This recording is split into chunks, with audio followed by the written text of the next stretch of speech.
لڑکی کا باپ جو بیچارہ لڑکی کو بڑی مشکلوں سے پالتا ہے، زمانے کی گندی نظروں سے بچاتا ہے، لڑکی جیسے جیسے جوان ہوتی چلی جاتی ہے ماں باپ کی ذمہ داری بڑھتی چلی جاتی ہے، بڑی محنت سے بڑی قربانیوں سے باپ نے اور ماں نے اپنی بچی کو پالا ہے، اور آج جب وہ بچی جوان ہو گئی ہے ماں باپ کو چنتا ہے، ماں باپ کو فکر ہے اس بچی کی شادی کرنے کی۔ او لوگو، تم اتنے بڑے بے غیرت ہو، اس لڑکی کے باپ سے تم سودا کر رہے ہو۔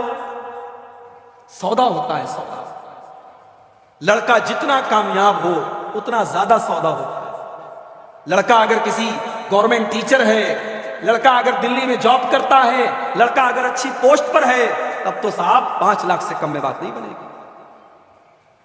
اس لڑکی کے باپ کے جذبات سے تم کھیل رہے ہو۔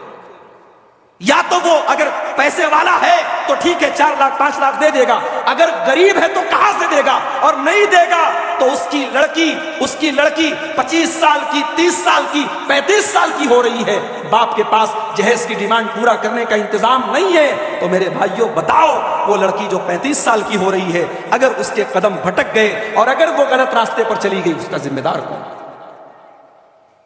سوچنے کی بات ہے میرے بھائی، ہم سماج کو کہاں لے کے جائیں؟ اس جہیز کی رسم نے آج کتنی لڑکیوں کی عزت کو برباد کر دیا، کتنے گھروں کی عزت کو برباد کر دیا، کتنے باپ نے خودکشی کر لی، کتنی لڑکیوں نے خودکشی کر لی، مگر ہماری آنکھیں نہیں کھلتی۔ لالچ اتنا بھرا ہوا ہے، لالچ اتنا بھرا ہوا ہے کہ ہم اس رسم کو ختم نہیں کرنا چاہتے۔ کیوں؟ کیونکہ ہم اپنی بہن کی شادی ہوتی تو ہمیں دینا پڑتا ہے، تو صاحب جب ہم نے دیا ہے تو ہم لیں گے۔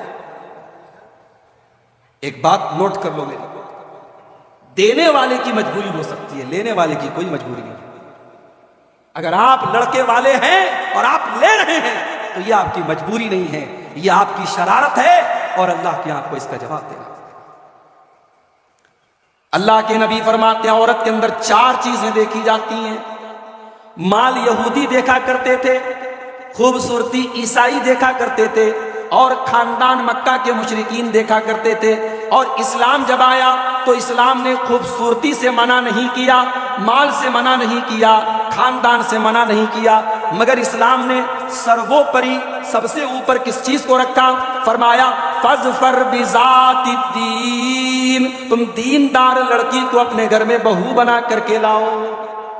دیندار لڑکی کو لے کر، اگر آپ کے گھر میں پردہ نہیں ہے، دیندار لڑکی آئے گی، پردے کا ماحول بنائے گی۔ آپ کے گھر کے اندر اگر بے حیائی ہے، دیندار لڑکی آئے گی، شرم و حیا کا ماحول بنائے گی۔ اگر آپ کے گھر میں دن رات فلمی گانے سنے جاتے ہیں، اگر ایک ایسی لڑکی آئے گی جو دیندار ہے، انشاءاللہ وہ لڑکی گھر میں قرآن پڑھنے کا ماحول بنائے گی۔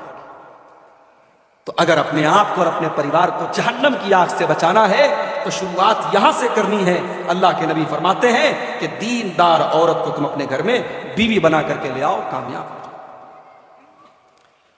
میرے پیارے ساتھیوں، دیندار عورت سے بڑا کوئی خزانہ نہیں ہے، دیندار عورت سے بڑی کوئی دولت نہیں ہے۔ اللہ کے نبی فرماتے ہیں لِيَتَّخِذْ أَحَدُكُمْ قَلْبًا شَاكِرًا وَلِسَانًا ذَاكِرًا وَزَوْجَةً مُؤْمِنَةً تُعِينُهُ عَلَىٰ أَمْرِ الْآخِرَةِ۔ او لوگو، اگر تمہیں خزانہ ہی بنانا ہے، تمہیں دولت ہی اگر اپنے گھر میں لانا ہے، تو 3 چیزوں کو خزانہ بنا لو، 3 چیزوں کو اپنے گھر میں اسٹور کر لو، 3 چیزوں کو اپنی دولت بنا لو، اپنی سمپتی بنا لو۔ قلباً شاکرا، اپنے سینے کے اندر ایسا دل پیدا کرو جو دل اللہ تعالیٰ کا شکریہ ادا کرنے والا ہو، جس دل کے اندر ہمیشہ اللہ تعالیٰ کا شکر ہو، ایسا دل پیدا کرو جو اللہ کا شکر ادا کرے، جس دل کے اندر ناشکری نہ ہو۔ وَلِسَانًا ذَاكِرًا، اور اپنے منہ کے اندر ایسی زبان پیدا کرو جو ہمیشہ اللہ تعالیٰ کا ذکر کرتی رہے، اللہ کو یاد کرتی رہے۔ اور تیسری چیز وَزَوْجَةً مُؤْمِنَةً، ایمان والی نیک اور دیندار عورت کو اپنے گھر میں بیوی بنا کر کے لے آؤ، تُعِينُهُ عَلَىٰ أَمْرِ الْآخِرَةِ۔ یہ جو آج کل لو میرج ہو رہی ہے، پہلے تو بہت کم سنائی دیتا تھا، اب بہت کو سنائی دے رہا ہے۔ لو میرج جب ہوگی تو ظاہر ہے دیندار عورت تو لو میرج نہیں کرے گی، دیندار عورت لو میرج نہیں کرے گی، دیندار عورت میرج کے بعد لو کرے گی۔ اسلام میں لو میرج نہیں ہے، اسلام میں محبت کر کے شادی کرنا نہیں ہے، اسلام میں شادی کر کے محبت کرنا ہے۔ اسی لیے اللہ نے جب میاں بیوی کے رشتے کا ذکر کیا تو کیا فرمایا؟ وَمِنْ آيَاتِهِ أَنْ خَلَقَ لَكُمْ مِنْ أَنفُسِكُمْ أَزْوَاجًا، اللہ تعالیٰ کی بہت بڑی نشانی یہ بھی ہے کہ اس نے تمہارے لیے تمہارے جوڑے بنائے، تمہاری بیویوں کو بنایا، لِتَسْكُنُوا إِلَيْهَا، تاکہ تم اپنی بیوی سے سکون حاصل کرو، وَجَعَلَ بَيْنَكُمْ مَوَدَّةً وَرَحْمَةً، اور اللہ تعالیٰ نے پتی پتنی کے بیچ میں محبت پیدا کی ہے، رحمت پیدا کی ہے، محبت پیدا کی اللہ نے پتی پتنی کے بیچ میں۔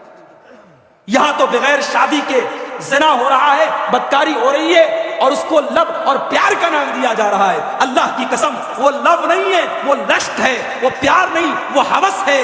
محبت وہ ہوتی ہے جو نکاح کے بندھن میں بندھ کر کے جب عورت آپ کے گھر میں آتی ہے، وہ آپ پر جان چھڑکتی ہے، آپ اس کے اوپر جان چھڑکتے ہیں، اس کو محبت کہتے ہیں۔ اور وہ محبت موبائل سے نہیں پیدا ہوتی، وہ محبت سوشل میڈیا سے نہیں پیدا ہوتی، وہ محبت اللہ پیدا کرتا ہے۔ اللہ کہہ رہا ہے ہم نے میاں بیوی کے درمیان محبت پیدا کی۔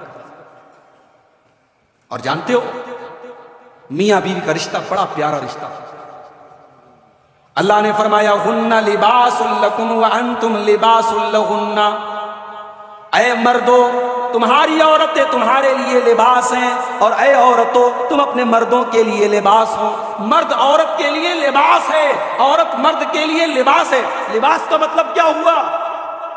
بھئی میں کرتا پائجامہ صدری پہن کے آپ کے سامنے بیٹھا ہوں اس لیے کہ یہ لباس مجھے اچھا لگتا ہے۔ آپ میں سے بہت سارے نوجوان ٹی شرٹ پہنتے ہیں، جینس کی پینٹ پہنتے ہیں، کیوں؟ کیونکہ وہ لباس اسے اچھا لگتا ہے۔ اللہ تعالیٰ کیا کہہ رہا ہے؟ مرد عورت کے لیے لباس ہے، عورت مرد کے لیے لباس ہے۔ یعنی عورت کی زندگی سے، شوہر کی زندگی سے بیوی کو نکال دو تو شوہر کی زندگی بلیک اینڈ وائٹ ہو جائے گی، بیوی کی زندگی سے شوہر کو نکال دو تو بیوی کی زندگی بلیک اینڈ وائٹ ہو جائے گی۔ شوہر سے بیوی کی زندگی میں کلر آتا ہے اور بیوی سے شوہر کی زندگی میں کلر آتا ہے، دونوں ایک دوسرے کا لباس ہیں۔ اور لباس کا ایک کام اور بھی ہے میرے بھائی، گرمی کا موسم ہے میں کاٹن کا کپڑا پہن کے آتا، سردی کا موسم ہوتا میں اونی کپڑا پہن کے آتا۔ موسم کے حساب سے ہم کپڑا پہنتے ہیں، ہمیں کپڑا اور لباس موسم کے اثر سے بچاتا ہے، موسم کے نقصان سے بچاتا ہے۔ اب قرآن کی اس آیت پر ذرا غور کرو، ہن لباس لکم وانتم لباس لہن، مردوں کے لیے عورتیں لباس ہیں اور عورتیں مردوں کے لیے لباس ہیں۔ یعنی زمانے کی گندی نظروں سے بیوی کو شوہر بچاتا ہے، اور شوہر جب گھر کے باہر بے حیا لڑکیوں کو دیکھتا ہے اور جب گھر میں بیوی کے پاس آتا ہے اسے سکون مل جاتا ہے، اس کے دل کی بے چینی ختم ہو جاتی ہے۔ شوہر بیوی کو بچاتا ہے، بیوی شوہر کو بچاتا ہے۔ تو شادی کی بنیاد جہیز پر مت کرو میرے ساتھ، شادی کی بنیاد دینداری پر کرو، اور شادی صحیح ٹائم پر کرو۔ لڑکا 20 سال کا ہو گیا، لڑکی 18 سال کی ہو گئی، شادی کر دو۔ ہمارے یہاں یہ ہوتا ہے پہلے نوکری مل جائے۔ کتنے لڑکے 30 سال کے ہو گئے، نوکری نہیں مل رہی ہے تو کیا شادی نہیں کرو گے؟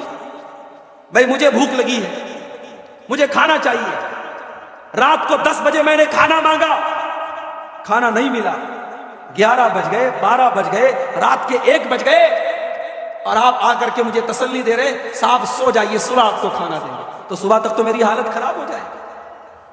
انسان کو ٹائم پر کھانا نہ ملے انسان کا بدن کمزور ہو جاتا ہے۔ انسان کو اگر پیاس لگے اور پانی نہ ملے انسان تڑپنے لگتا ہے۔ میرے بھائیوں، لڑکا جوان ہو گیا، لڑکی جوان ہو گئی، اللہ نے جسم کے کچھ تقاضے بنائے ہیں، اللہ نے جسم کی کچھ ضرورت بنائی ہے۔ مرد کو عورت کی ضرورت ہے، عورت کو مرد کی ضرورت ہے۔ آپ تقریر کر دینے سے، جلسہ کر دینے سے مرد کی ضرورت پوری ہونے والی نہیں ہے، عورت کی ضرورت پوری ہونے والی نہیں ہے۔ شادی کا علاج صرف اور صرف شادی ہے، اس لیے صحیح عمر پر آپ لڑکے لڑکیوں کی شادی کیجئے، بہت ساری برائیوں سے سماج پاک ہو جائے۔ آج شادی کرنے میں 1000 بار سوچنا پڑتا ہے۔ ہم نے شادی کو اتنا مہنگا بنا دیا، اتنا مشکل بنا دیا کہ شادی کرنے کے پہلے لڑکا اور لڑکی کے ماں باپ کو سوچنا پڑتا ہے، اور زنا کرنا اتنا آسان بن چکا ہے کہ چند روپیوں میں آج بند کمروں میں زنا ہو جاتا ہے۔ میرے پیارے ساتھیوں، ہمیں نکاح کو آسان بنانا ہوگا، اور اسی لیے اللہ کے نبی فرماتے ہیں اذا خطب الیکم ممن ترضون دینہ وخلقہ فزوجوہ، جب تمہارے لڑکا یا لڑکی کے لیے دیندار رشتہ مل جائے، اچھا رشتہ مل جائے تو جلدی سے تم شادی کر دو۔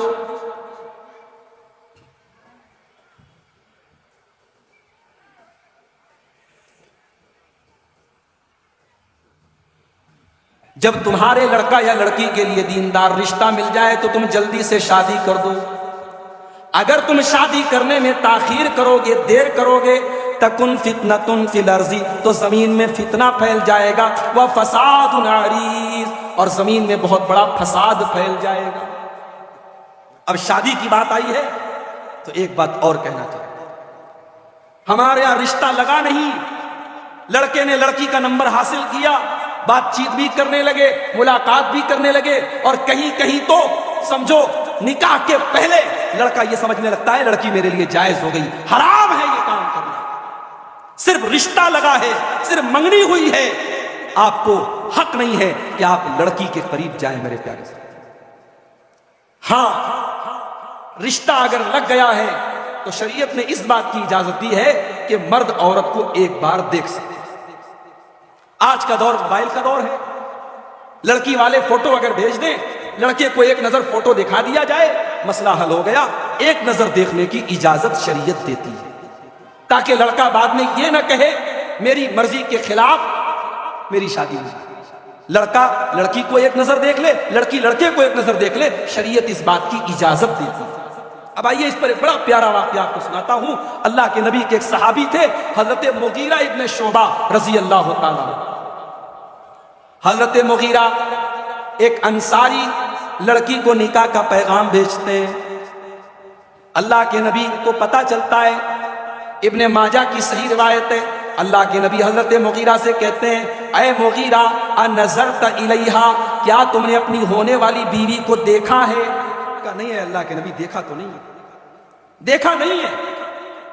آپ نے کہا فانظر الیہا، جاؤ ایک بار اپنی ہونے والی بیوی کو تم دیکھو۔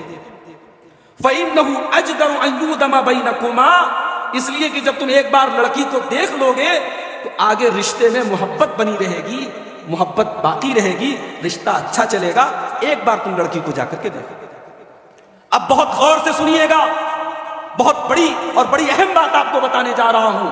شیرشاہبادی قوم کے بیچ میں بیٹھا ہوں، بڑی پوائنٹ کی بات آپ کو بتانے جا رہا ہوں۔ ہمارے اس علاقے میں، سیمانچل کے اس علاقے میں ہمیں ایک چیز بہت کھلتی ہے میرے بھائیوں، اور بہت تکلیف بھی ہوتی ہے ہمیں اس بات پر کہ ہمارے یہاں پردہ تو ہے، میں یہ تو نہیں کہتا پردہ نہیں ہے، لیکن پردہ جتنا ہونا چاہیے اتنا پردہ نہیں۔ مسلمان گھر کی لڑکی کالج جا رہی ہے، گلے پر گریبان پر اس نے دوپٹہ ڈالا ہے، جوان لڑکی ہے اور کالج جا رہی ہے، اور کسی کو کوئی فرق نہیں پڑتا۔ لوگ کہتے ہیں ہمارے یہاں چلتا ہے، کوئی مسئلہ نہیں۔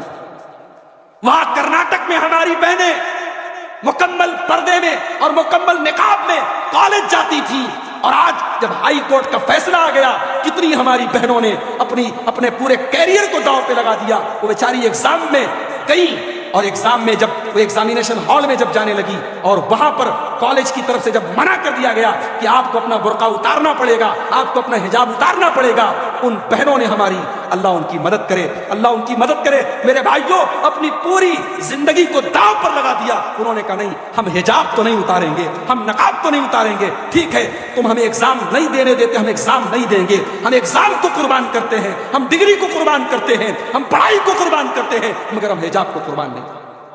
ایک طرف ہماری وہ بہنیں اور ایک طرف ہمارا ماحول ایسا ہے، جوان لڑکیاں ہیں، گھر کے اندر کیسے رہتی ہیں میں نہیں جانتا۔ میں تو جلسے کے موقع پر آپ کے بیچ میں آتا ہوں، میں دیکھتا ہوں عورتوں کے پنڈال سے لڑکیاں نکل رہی ہیں، جوان لڑکیاں ہیں اور بے پردہ نکل رہی ہیں، اپنی ماں کے ساتھ بے پردہ جا رہی ہیں، اور حیرت تو تب ہوتی ہے جب 60 سال کی اور 70 سال کی بوڑھی عورت، وہ تو چادر میں اور نقاب میں اور حجاب میں ہے، اور 20 سال کی جو جوان لڑکی ہے جس کو زیادہ پردہ کرنا چاہیے وہ بغیر پردے کے جا رہی ہے۔